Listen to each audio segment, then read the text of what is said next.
और विदर्भ देश की राजकुमारी उनकी पत्नी थी और उन्हीं के द्वारा 4 पुत्र पैदा हुए, कुशाम, कुशनाभ, अशुभदृश और वसु। इन चारों की, अब इन चारों ने अपने पिता की आज्ञा से चारों नगर बसाए और धर्मपूर्वक प्रजा का पालन करने लगे। महात्मा वसु ने गिरिब्रज नाम की राजधानी बनाई जो बसमती के नाम से प्रसिद्ध हुई और उस प्रदेश पर इनका शासन रहा। ये सोन नदी वहीं से होकर के बहती है, निकली तो अमरकंटक से, मध्य प्रदेश से, लेकिन वही वहां पर जाकर के गंगा में मिल जाती है। और कुशनाभ ने घृताची नाम की अप्सरा से, उनके गर्भ से 100 कन्याएं उत्पन्न हुई, लेकिन उनके कोई पुत्र ही नहीं पैदा हुए। तो जो पुत्रेष्ठ यज्ञ जानते थे प्राचीन काल के ऋषि महर्षि, वो सब साधारण पूजा पाठ करने वाले पंडितों को मालूम नहीं रहता है, जो अपना खाते कमाते पूजा पाठ करते हैं, जो वेदों के मूर्धन्य विद्वान होते हैं और साथ ही कर्मनिष्ठ और धर्मनिष्ठ होते हैं, क्या है, और सब वेदों के ज्ञाता होते हैं, वो उनको ये मंत्र मालूम रहते हैं। क्योंकि बहुत से लोग पूरी विद्या नहीं पढ़ पाते, थोड़ी सी पढ़ लिए और भाग गए गुरु जी के पास। पूरी विद्या जब प्राप्त करते हैं 12 साल तक, तब तो पूरा होता है। क्या है? फिर उस स्वतंत्र रहना उनको अच्छा लगता है, यहाँ घूमे वहां घूमे, यहाँ अपना पूजन पाठ करें, दान दर्शन ले, अपना काम चलाएं, ऐसा हो जाता है।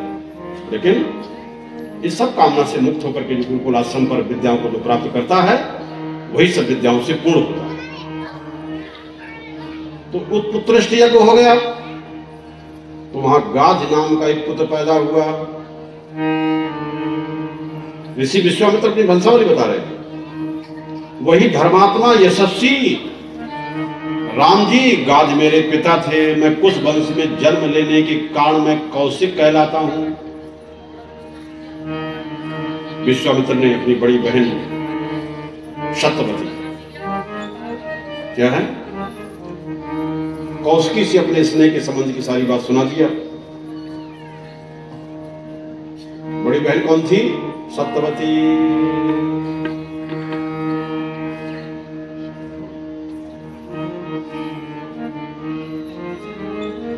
और सत्यवती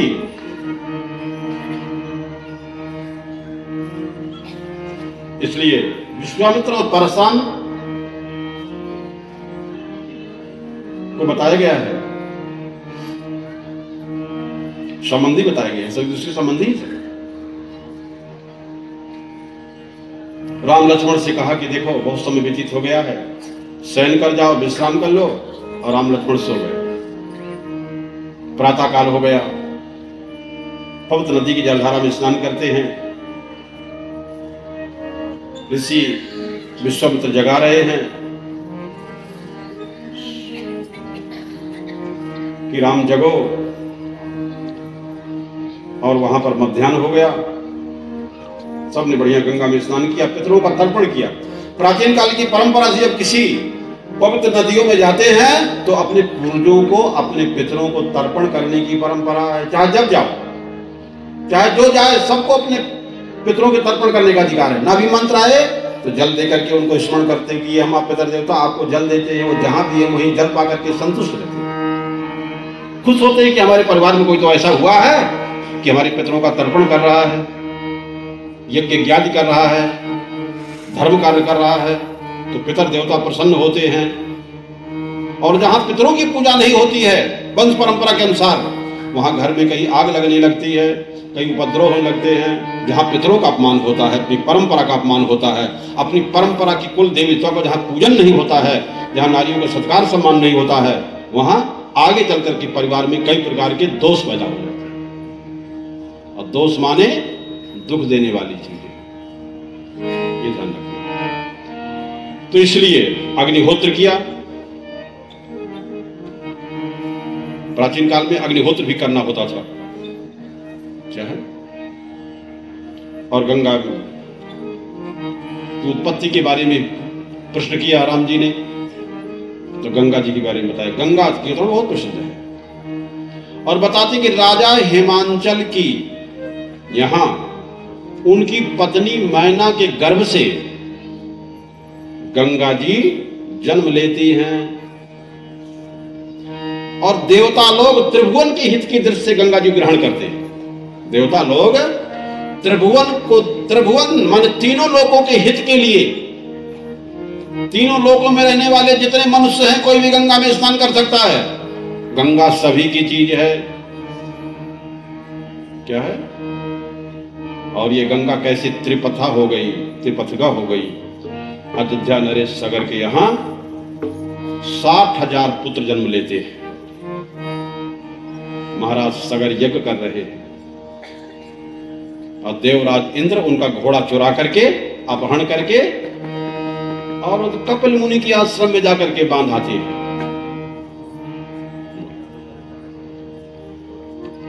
और सगर की आज्ञा से उनके 60,000 पुत्रों ने सारी पृथ्वी को खोद डाला, वही सागर बन गया।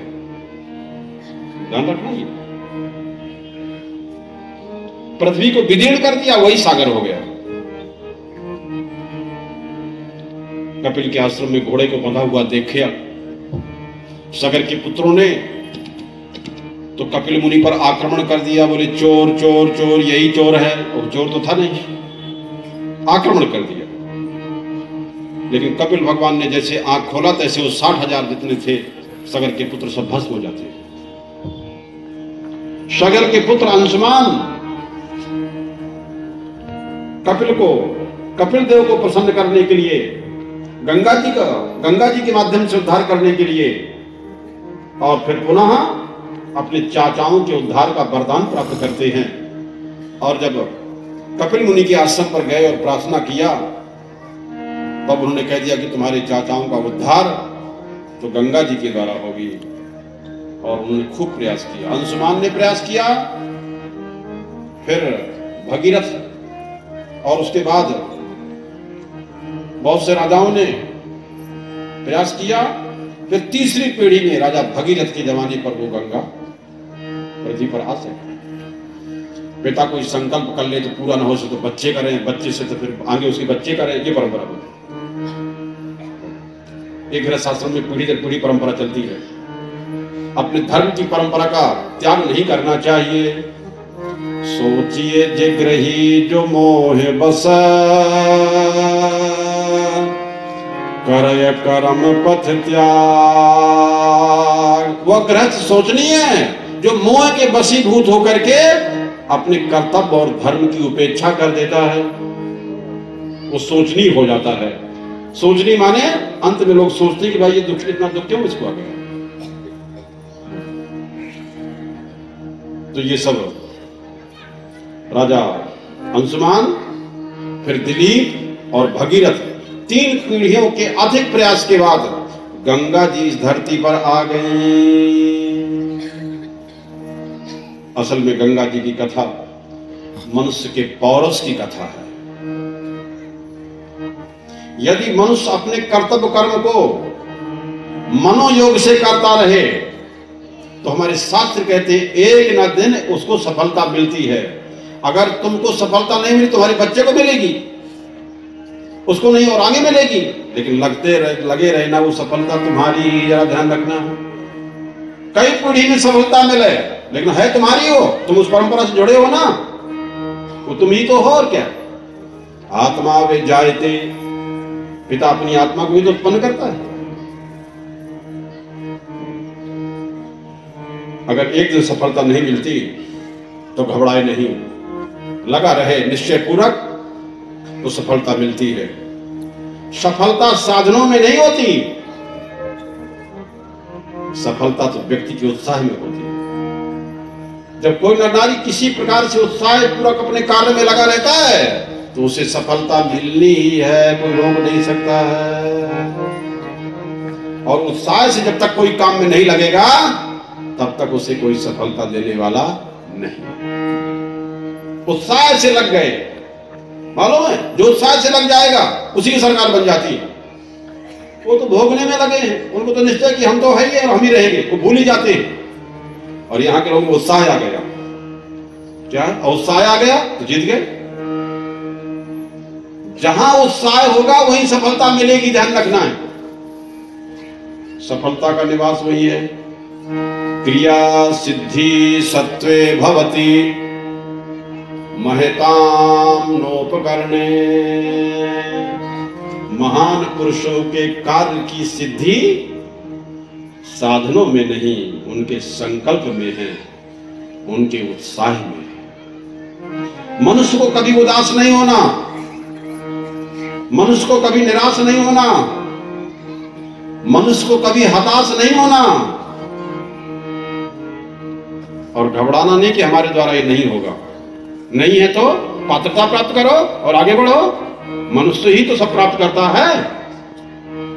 देख कर बाधा विविध बहु विघ्न घबराते नहीं, रहे भरोसे भाग्य के दुख भोग पछताते नहीं। काम कितना ही कठिन हो, कितना भी कठिन काम हो, मैंने करना है तो उसे करना है। ना तुम हिम्मत हारो और ना दूसरों को हारने, बड़ा झंझट है, नहीं करेंगे। भाई करना जरूरी है तो कितना झंझट हो, करना है ना। और नहीं करना है तो नहीं करना, लेकिन करना आवश्यक है तो चुपचाप नहीं बैठना। भगवान ने हाथ पैर दिए हैं, दिल दिमाग दिया है, शरीर दिया है। क्या है? हाथों से काम लेना है, पैर से चल के जाना है, क्या है? आंख से देखना है, कान से सुनना है, ये ध्यान रखना है। इसलिए ऋग्वेद का मंत्र क्या है? ऐतरेय ब्राह्मण का मंत्र, चरे वेति चरे वेति चरे वेति। इसका अर्थ है कि चलते रहो, चलते रहो। शरीर थक जाएगा तो फिर जन्म लेगा, नए भरन से आएगा, घबराना नहीं, चलते रहो, चलते रहो। गंगा तट पर पहुंच गए, एक विशाला नाम की सुंदर नगरी मिली। वहां का तत्कालीन राजा सुमिति को यह पता लगा कि ऋषि विश्वामित्र दल बल के साथ जा रहे हैं। तो राजा सुमति नाम का राजा अपने बंधु बांधवों को लेकर के, अपने पुरोहितों को लेकर के और अगवानी करने के लिए ऋषि विश्वामित्र के पास पहुंच गए, जंगल में, और बोले मैं धन्य हूं, आप मेरे राज्य से जा रहे हो, मेरे राज्य में पधार करके आपने दर्शन दिया है, चलो जाए मेरे घर में आतिथ्य स्वीकार करें।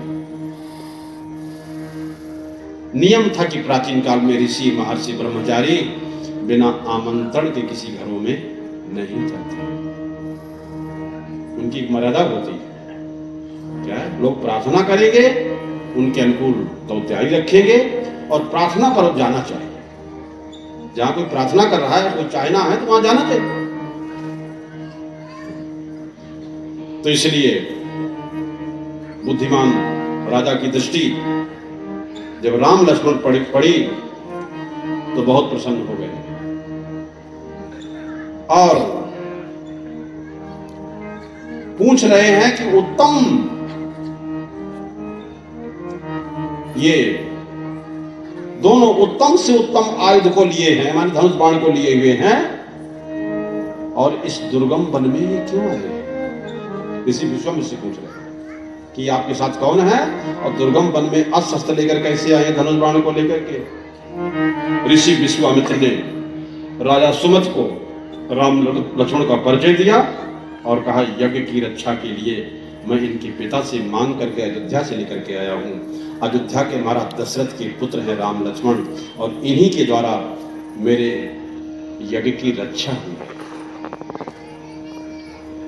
और अब ये किस उद्देश्य से हमारे साथ मिथिला जा रहे हैं? ये सुनकर के राजा सुमित को बड़ा आश्चर्य हुआ। राजा सुमित को बड़ा आश्चर्य हुआ कि अब अभी मिथिला जा रहे हैं, किस उद्देश्य से? लेकिन वहां पर उन्होंने प्रार्थना की राजा ने, तो रात्रि को वहां पर विश्राम किया, रुके और उनका आतिथ्य सत्कार किया और दूसरे दिन विदा लेकर के राम लक्ष्मण और ऋषि विश्वामित्र जी जनकपुर पहुंच जाते हैं। जनकपुर की शोभा को देख करके भूल भूल प्रशंसा करते हैं। क्या है? जनकपुर की शोभा को देख करके भूल भूल प्रशंसा करते हैं। अच्छी चीजों को देख करके, शोभनीय चीजों को देख करके, सुंदर चीजों को देख करके, व्यवस्थित नगर को देख करके, व्यवस्थित गलियों को देख करके, व्यवस्थित मकानों को देख करके, व्यवस्थित और साज सज्जा के सामानों को देख करके कौन नहीं प्रशंसा करेगा? कौन आदमी कहाँ रह रहा है उसका भी तो प्रभाव होता है। कौन काम कहाँ हो रहा है उसका भी तो प्रभाव हो रहा है। एक आश्रम दिखाई पड़ा और वो आश्रम ऐसा है एकदम सूना पड़ा हुआ है। राम जी ने उस आश्रम के बारे में पूछा कि गुरु जी इसका हाल क्या, ये आश्रम क्या है? तो ऋषि विश्वामित्र कहते हैं कि गौतम ऋषि अपनी पत्नी अहिल्या के साथ राम जी यहां तपस्या करते थे और अहिल्या तो बड़ी सुंदरी थी। एक दिन गौतम ऋषि अपने आश्रम पर नहीं थे और इंद्र के मन में अहिल्या के प्रति कामना उत्पन्न हुई और वो मुनि का भेष धारण करके एकांत में अहिल्या के पास पहुंच गए और अहिल्या से अपनी कामना बताई और अहिल्या ने उस कामना को स्वीकार कर लिया। और किसी किसी रामायणों में आता है कि इंद्र को अहिल्या ने पहचाना नहीं। कई रामायणों में आता है कि इंद्र ने अहिल्या का धोखे से उसका सतत्व नष्ट किया। लेकिन वाल्मीकि रामायणों में स्पष्ट लिखा है कि इंद्र को अच्छी तरह से पहचान करके अहिल्या ने अपना समर्पण किया था। याद देखिए, ये घटना से शिक्षा मिलती है। जो लोग विवाहित हैं उन्हें अपनी पत्नी का ध्यान रखना चाहिए, ये शिक्षा है। जो विवाहित लोग हैं उन्हें अपनी पत्नी का ध्यान रखना चाहिए। भजन पूजन तपस्या तीर्थ यात्रा के बहाने निकल गए अपने अकेले, क्या है, और पत्नी की उपेक्षा करते हैं, घर में पड़ी है बेचारी, उसके सुख दुख का ध्यान ही नहीं है और निकल गए तीर्थ यात्रा में। और दोनों जाओ ना आप लोग, प्रयाग कुंभ होने वाला, दोनों जाओ।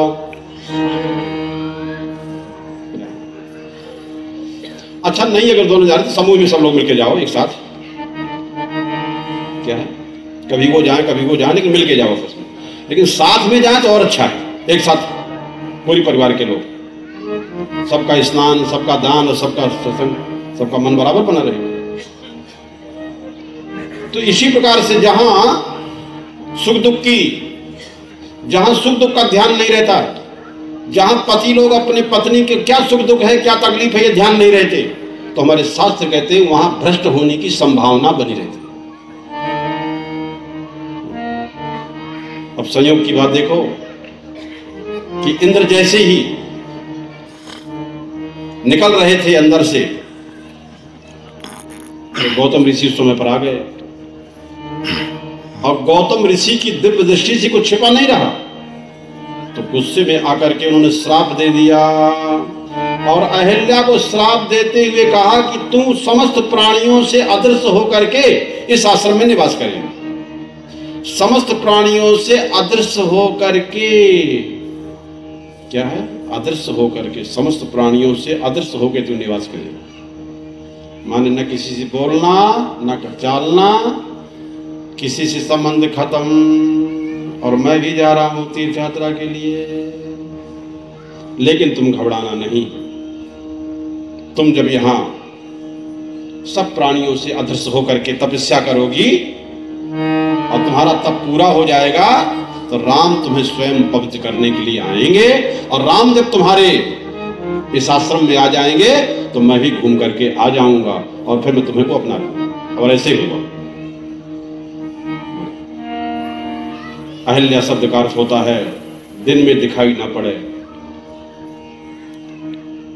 अहं लीते इति अहिल्या, दिन को दिखाई ना पड़े, कोई निकल जाए कोई देख नहीं सकता उसको।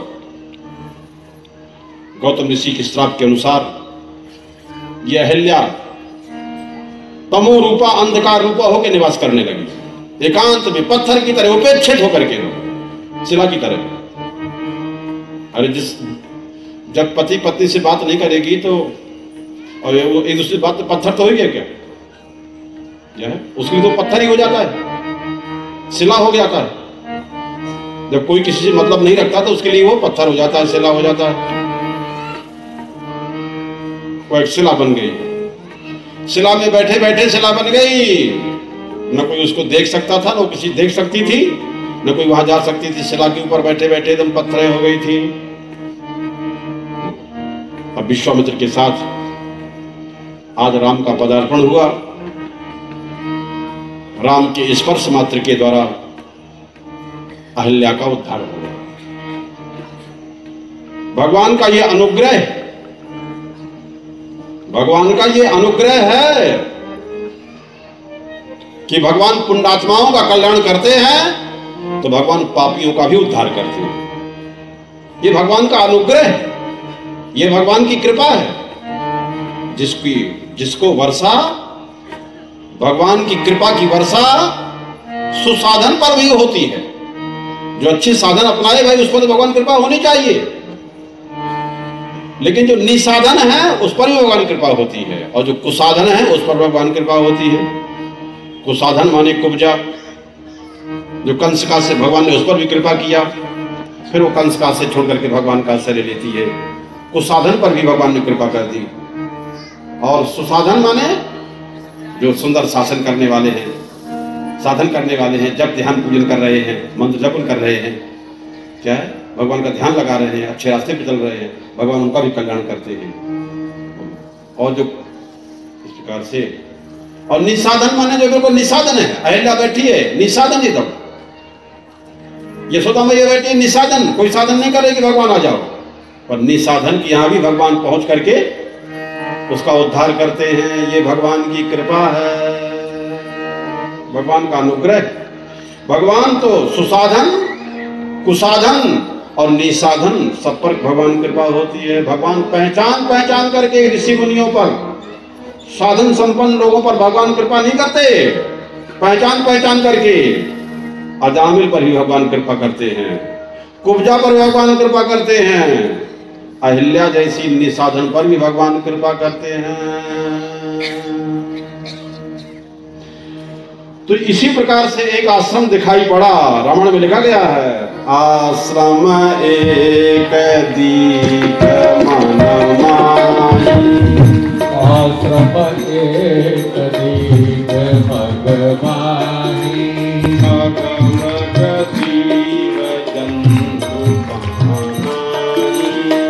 भगदृग जीव जंतु तमनाहि। गौतम नारी श्राप बस उपल दे धरि धी,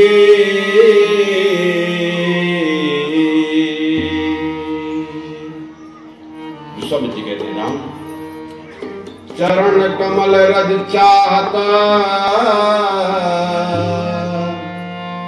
कृपा करहु रघुवीर।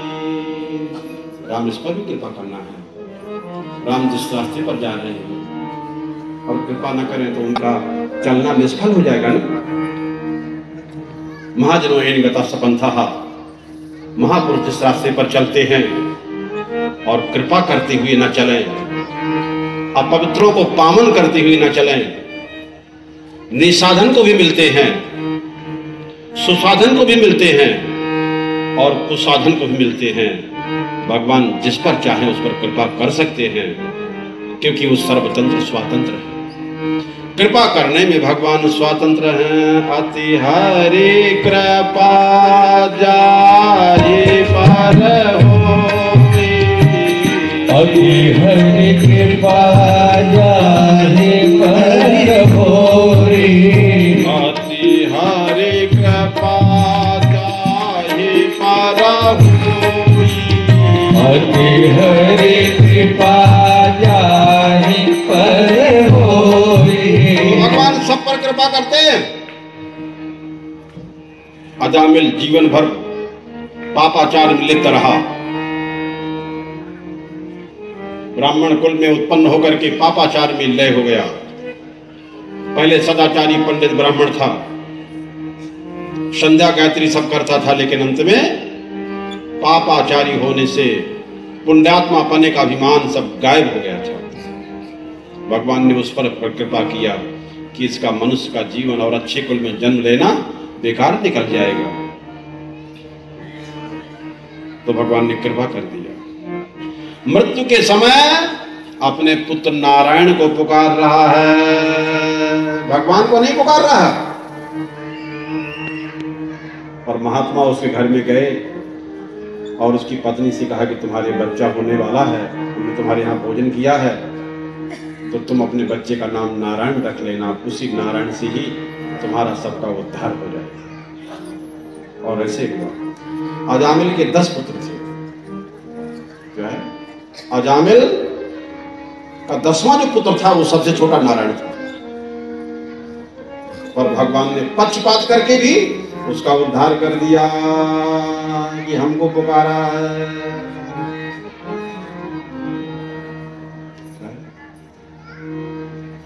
नारायण को पुकारने मात्र से भगवान ने पुष्टि प्रदान कर दिया। भगवान पक्षपात करके उसका उद्धार कर देते हैं कि इसने हमको बुलाया है। नारायण तो लिया है अंतिम समय में, हमको बुलाया है, हमें जाना पड़ेगा उसको उद्धार के लिए। और भगवान का जब दर्शन हो गया तो सारे पाप ताप सब खत्म हो गए और जीव की मुक्ति हो गई। कुब्जा तो भगवान से बिल्कुल विमुख थी। कुब्जा तो रास्ते में चली जा रही है और अपने हाथों में पात्र लिए है जिसमें कि कंस को अंगराग लगाना, उपकरण लगाना, मालिश करना, सैरंध्री का काम, दासी काम था, वो जा रहे थे। और इधर से श्री कृष्ण भगवान जा रहे हैं तो कंस के पास तो मस्त होकर चली जा रही है। भगवान कृष्ण की ओर देखा भी नहीं है और श्री कृष्ण ने पुकारा उसको, लेकिन ध्यान नहीं दिया। फिर पुकारा, सुंदरी शब्द का प्रयोग किया। उसने कहा मैं कुबरू हूं, उसको सुंदर शब्द का प्रयोग किस, तो उस कुबरी पर भगवान ने कृपा करके और उसको सुंदरी बना दिया। भगवान ने उस पर भी अनुग्रह की बरसात कर दी। और रामायणों में वर्णन चल गया कि जैसे 16,000 रानियों के महल बने थे, से कुब्जा का भी महल बना था। कहां? द्वारिका में। उनको भी बराबर का दर्जा मिला कि काम से छुट्टी हो गई, कंस जैसे अभिमानी छुट्टी हो गई और भगवान की जो शरण में हो गया, भगवान का जो आश्रय ले गया, बोले वो सदा सदा की पावन पवित्र और शुद्ध हो जाता है। ऐसा कुब्जा तो भगवान से बिल्कुल विमुख थी, पर भगवान ने भी उसको अपना सेवक बना करके, भक्त बना करके और उसके पाप तापों को शांत कर दिया। अब अहिल्या की थी, अहिल्या तो बिल्कुल निसाधन थी, अपने आश्रम में शिला के रूप में पड़ी थी। पता ही नहीं चलता था कोई जीव है, कोई प्राणी है, कोई स्त्री है। अहिल्या शब्द का अर्थ ही होता है जो दिन को दिखाई ना पड़े। फिर भी भगवान रामचंद्र जी ऋषि विश्वामित्र के साथ गए और उन्होंने अपना स्पर्श प्रदान करके उसको भी कृतार्थ कर दिया। भगवान का ये स्वभाव है। क्या है? भगवान का ये स्वभाव है। कोई भगवान से विमुख हो, चाहे कुसाधन हो चाहे निसाधन हो, पर भगवान की कृपा किसी पर भी उतर सकती है। इधर भगवान की जो कृपा है वह किसी पर भी उतर सकती है। भगवान की कृपा अच्छे बुरे का ख्याल नहीं रखती। भगवान की कृपा अपने पराये का ख्याल नहीं रखती है। लाभ हानि को छोड़ करके जो किया जाता है ना, वो कृपा होती है। पाप पुण्य को छोड़ के जो किया जाता है वह कृपा होती है। क्या है? ये ईश्वर का स्वभाव कृपा करना है। माँ का स्वभाव तो कृपा करना है, तो बच्चे पर कितनी मलिनता चढ़ी हुई, कितना टट्टी पेशाब वो सब धो देती है, सब साफ कर देती है, और माँ को बच्चे से कभी घृणा नहीं होती। तो ऐसे माँ का स्वभाव भी तो ईश्वर में है, पिता का गुण भी तो उसमें है, गुरु का गुण भी तो उसमें है, बंधु बांधव का गुण तो है। और रोज गाते होगी, तुम्हें हो माता पिता, तुम्हें हो बंधो सखा, तुम्हें हो। तो रोज तो गाते हो, तो गाते समय भूल मत जाया करो क्या है कि वही बंधु है, वही माँ है, वही बाप है, वही गुरुजन है, वही पति है, वही पत्नी, भूल मत जाया करो, ध्यान रखो। तो भगवान की जब कृपा उतरती है तो अच्छे बुरे का भेद नहीं करती है। क्यों नहीं करती है? क्योंकि भगवान सर्वात्मा है ना। अच्छे बुरे सब में भगवान है कि नहीं? सात बहु में बराबर है कि नहीं? मुझ में राम, तुझ में राम, सभी में राम समाया है। सबसे कर लो प्रीत जगत में कोई नहीं पराया। तुझ में राम, तुझ में राम, सभी में राम समाया है। सबसे कर लो प्रीत जगत में कोई नहीं पराया। भगवान क्या है? भगवान सर्वात्मा। अच्छे में भी भगवान है और बुरे में भगवान है। अगर बुरे भगवान नहीं रहेगा तो बुराई कहां ठहरी? बुरे का आधार भी वही है और अच्छे का आधार भी वही है। ध्यान रखना, भगवान वो चीज है, क्या है कि अच्छाई भी उसके बिना नहीं और बुराई भी उसके बिना नहीं। अच्छाई बुराई सब माया के अंतर्गत है और दोनों उसी में आरोपित है। ध्यान रखना, अच्छाई बुराई से पृथक भी है, लेकिन वह अच्छाई बुराई का मूल भी है। माया से भी अच्छाई बुराई मालूम पड़ती है, और माया हट गई, विद्या हट गई तो अच्छे बुरे से वो रहित भी है, और उसका ज्ञान होने से तुमको भी अच्छाई बुराई से ऊपर उठा देगा। अच्छाई बुराई से ऊपर उठा करके ले चलने के लिए आध्यात्मिक गुरु होते हैं। भलाई बुराई के भीतर वही बैठे हैं, भले के अंदर वही बैठे हैं, बुरे के अंदर वही बैठे हैं। तो जब तक उनका अनुग्रह समता तक नहीं पहुंचेगा, भगवान का अनुग्रह समता तक पहुंच जाए, जब सब में भगवान बैठे हैं तो भगवान अच्छे पर भी कृपा कर सकते हैं और भगवान बुरे पर भी कृपा कर सकते हैं। ये समता हो गई ना कि भगवान कोई भेद नहीं करते हैं, समयोगी विशिष्टते। तो जब तक उनका अनुग्रह समता तक नहीं पहुंचेगा तो भगवान में पूर्णता कहां से आएगी? तो भगवान सबकी चीज है, ध्यान रखना है। यदि भगवान बीन बीन करके, यदि भगवान खोज खोज करके और पात्र दे देकर कृपा करना चाहें तो दुनिया में भगवान को कोई कृपा का पात्र मिलना मुश्किल है। जीव तो अनाद काल से इस संसार में भटक रहे हैं, सब में अच्छे बुरे कर्मों के संस्कार लगे हुए हैं, सब में अच्छाई बुराई लगी है। अगर अच्छा बुरा ना होता तो हमें शरीर मिलता ही नहीं। ये शरीर इस जन्म के कर्म से नहीं मिलता, पूर्व जन्म के कर्म से मिला है। अच्छाई बुराई का, सुख दुख का, अच्छे बुरे कर्मों का फल भोगने के लिए शरीर मिला है। इस जन्म कर्म से नहीं मिला, पूर्व जन्म के अनुसार सुख दुख भोगना ही है। भोग डालो। अब गुस्सा नहीं करना है, सास को बहू से, बहू को सास से, ये पति को पत्नी से, पत्नी को पति से, भाई भाई को गुस्सा करने से नहीं काम बनेगा। क्या सहन करते हुए आगे चलते रहो। सहन करेगा वही संत बन जाएगा, ध्यान रखना है।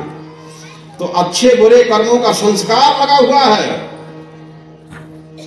तो भगवान जिस पर चाहे तो कृपा कर। भगवान स्वयं कृपा करके जीवों का उद्धार यदि ना करें तो हमारे शास्त्र तो कहते हैं कि जीवों का उद्धार अपने कर्म के बल पर हो ही नहीं सकता। अच्छा कर्म करने वाले लोगों के बीच में भी अवरोध आ जाता है, विरोध आ जाता है, बुराई आ जाती है।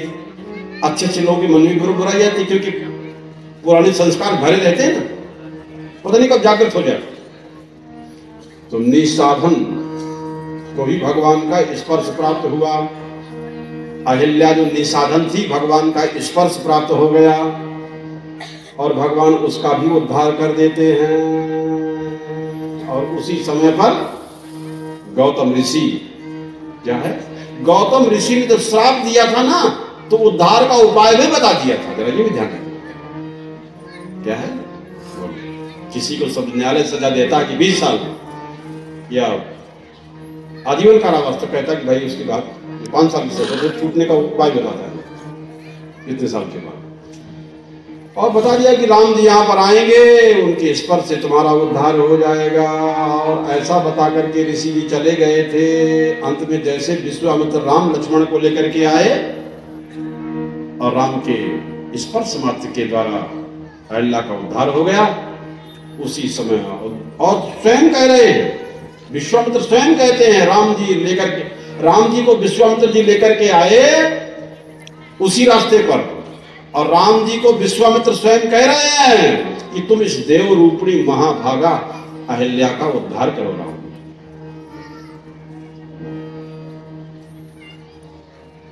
गुरु जी ने क्या कहा, विश्वामित्र ने क्या कहा, अहिल्या का उद्धार करो। तुम इस देव रूपणी, अहिल्या देव रूपणी महाभागा, महाभाग्यशाली है, लेकिन इसका उद्धार करो, पतित को पावन बनाओ। ऋषि विश्वामित्र की प्रेरणा से अहिल्या ने राम का दर्शन किया और वो पवित्रात्मा हो गए।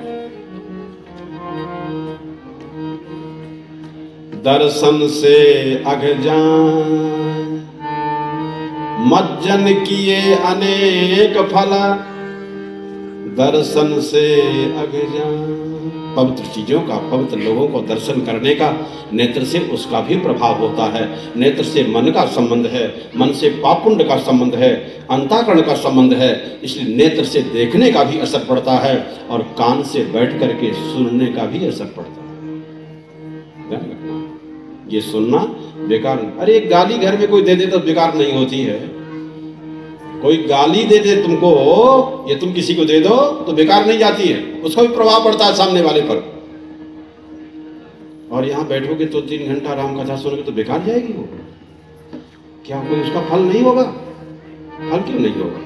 कौन कहता कि फल नहीं होगा? उसको जरा लेकर के आओ यहाँ, क्या है, चाहे उसे यहाँ ले जाओ चाहे हमें वहां ले जाओ, फल दोनों का एक होगा। फल तो होगा, बिना फल के कोई होता ही नहीं है। क्या है? हंसिया, हंसिया चाहे काशी फल के ऊपर गिर जाए और चाहे काशी फल हंसिया के ऊपर गिर जाए, फल तो वही होना है, कटना है। हाँ, किसको? काशी फल को। हंसिया क्या होना है? क्या है? बोलो। तो जो दुनिया घिरी हुई जीव हैं उन्हीं का उद्धार होना है। भगवान पतित पावन कहे गए हैं, सबको पावन करने के लिए आते हैं। इसलिए जो धर्म से वंचित थी, क्या है, जो धर्म से वंचित थी और उसको धर्म से संयुक्त कर दिया, जोड़ दिया। एक जो अदृश्य थी, अहिल्या अदृश्य थी, राम ने उसको दृश्य कर दिया। जो अहिल्या जड़ हो गई थी, पत्थर, राम ने अपनी कृपा के द्वारा उसको चेतन बना दिया। रामायण में आया है, राम एक तापस तिय तारी। राम ने तो एक ही ऋषि पत्नी अहिल्या को उतारा था, लेकिन नाम कोटि खल कुमति सुधारी। कुमत रूपी अहिल्या का सुधार भगवान के नाम। भगवान के नाम ने अनेक कुमत रूपी अहिल्याओं का सुधार किया, उद्धार किया। इसलिए कहते हैं राम से अधिक राम। क्या है? राम का नाम, राम ने तो एक ही ऋषि पत्नी का उद्धार किया, पर भगवान के नाम ने तो अनेकों की, क्या है, पत्थर बुद्धि को, जड़ बुद्धि को चेतन बना दिया। राम के भजन से, राम के स्मरण से, राम से दर्शन से, राम के पूजन का फल यही है। क्या है? तो दुनिया में ये जो रामायण है यह अद्भुत रचना है। ये रामचरितमानस विश्व की अद्भुत रचना है और राम जैसा कोई चरित्र नहीं है। वशिष्ठ विश्वामित्र जैसे कोई ऋषि होना कितना कठिन है। और भगवान सबको पावन करते चले जा रहे हैं। पृथ्वी परिपावन करते, सुचि संत विचरते रहते,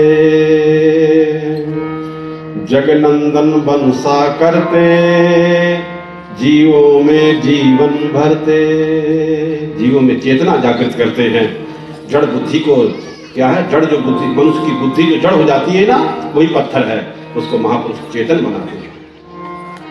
क्या है? जड़ को चेतन बनाते हैं, उसकी जड़ता को दूर करते हैं। जाड्यम धियो हर्त सिंचति वाच सत्यम। और सत्संग का काम यही होता है, जीव की जड़ता को दूर करके और उसको चैतन्य कर देना, जागृत कर देना, ताकि वो अपने लक्ष्य को प्राप्त कर सके, वह भी सुख का अनुभव कर सके और वो भी दिव्यता को प्राप्त कर सके। इसलिए भगवान ने कृपा करके उसका उद्धार कर दिया। आगे हम कल बताएंगे कि इसी अहिल्या का पुत्र है कौन? सदानंद जी। जो जनक जी के यहाँ रह रहे हैं, उनको मालूम पड़ा कि मेरी माता का उद्धार करके आए हैं, तो उनके मन में ये भाव पैदा हो गया है कि राम का संबंध सीता के साथ होना ही चाहिए। क्या है, कई लोगों की जो शुभकामनाएं पैदा हो जाती हैं, जहाँ कई लोगों का शुभ आशीर्वाद प्राप्त होता है, क्या है, और विश्वामित्र का भी प्राप्त है। जनकपुर की नर नारियों ने देखा तो सब ने कहा कि राम ही सीता की योग्य वर है, इनका संबंध होना चाहिए। और सबने प्रार्थना की गौरी पार्वती से कि इनका संबंध इनके साथ करा दीजिए। ये इच्छा है, शुभ इच्छा है। सनातन धर्म में शुभ भावना, शुभ इच्छा, शुभ विचार दूसरों के प्रति, इसका बड़ा महत्व रहता है, ध्यान रखना। इसलिए दूसरों के प्रति भी हमारे हृदय में कल्याण की भावना रहनी चाहिए कि इसका हित हो जाए, इसका मंगल हो जाए, इसका अच्छा हो जाए। ये भावना सबके एक दूसरे के प्रति रहेंगे तो इसी का नाम राम राज्य होता है, इसी का नाम धर्म राज्य होता है। और सब नर करें परस्पर प्रीति, सभी लोग बढ़िया प्रेम से रहें, आदर के साथ रहें, सम्मान के साथ रहें। आज की राम कथा समापन की जा रही है। कल फिर हम और आप सब बैठेंगे और फिर धनुष राम जी का तोड़वाने के बाद राम सीता का शादी विवाह करवा देंगे। श्रीमन नारायण नारायण श्रीमन नारायण नारायण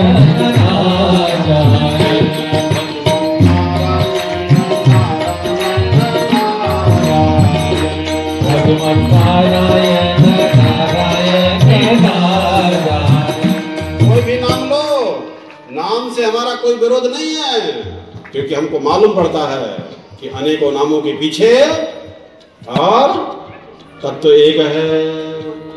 श्री राम जय राम जय जय राम, श्री राम जय राम जय जय राम, श्री राम जय राम जय जय राम, श्री राम जय राम जय जय राम। अपनी संप्रदाय परंपरा से गुरु ने जो मंत्र दिया है, जिनके गुरु ने जो इष्ट दिया है, जिन्होंने साधना बताई है, सबको अपने पर श्रद्धा रखना है और निष्ठा रखना है। औरों की निष्ठा की निंदा नहीं करना, अपने मंत्र और गुरु इष्ट की अवहेलना नहीं करना और औरों का अनादर नहीं करना और अपनी की निष्ठा कमजोर नहीं करना और दूसरों की निष्ठा का अनादर नहीं करना। निष्ठा में रहने से निष्ठा का सम्मान होता है और निष्ठा को छोड़ देने से निष्ठा का अपमान होता है। तो सनातन धर्म की परंपरा के अनुसार अपनी परंपरा में जो नर नारी निष्ठा नहीं रखता है, उसके परिवारों का पतन हो जाता है और परिवार में फिर कई प्रकार के दुख तकलीफें पैदा हो जाती हैं, जिसका निवारण फिर किसी प्रकार से नहीं होता है। अगले जन्म में उन प्राणियों को फिर वो सब सुख दुख भोगने पड़ते हैं। और दुनिया कितने लोग भोगते हैं, कहीं आग लग जा रही है तो कहीं चोरी हो जा रही है, क्या है, कहीं राजदंड लग रहा है तो कहीं ये हो रहा है, कहीं हो रहा है। सब क्या है, क्या है, पहले कर्मों का फल है। इसलिए मनुष्य जीवन में सावधान रहना है। पहले जो हो गया है उसको भोग लेना है और आगे के लिए सबको सावधान हो जाना है, ताकि आगे से हम दुखों से बच जाएं, तकलीफों से बच जाएं। ये ध्यान रखना जरूरी है। बोलो सत्य सनातन धर्म की। फिर उसी रास्ते में